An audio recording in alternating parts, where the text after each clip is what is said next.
Hello everyone, in this video I'm going to walk you through how to add background on video or pictures in Google Meet.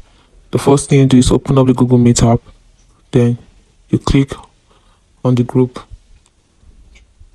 Now if you don't have a group, you can create a group by clicking on the new. Now over here we have 3 groups.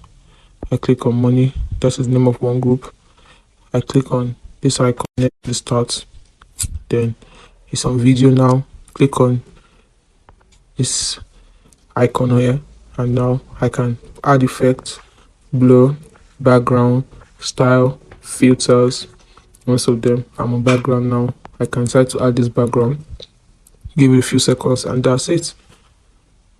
So I can decide to add another background, give it a few seconds to load, and that's it. That is how to add background to video, so that when you record now, this will be the background that shows on your video. Hope you found this video helpful. If you did, don't forget to like and subscribe for more. Thanks for watching.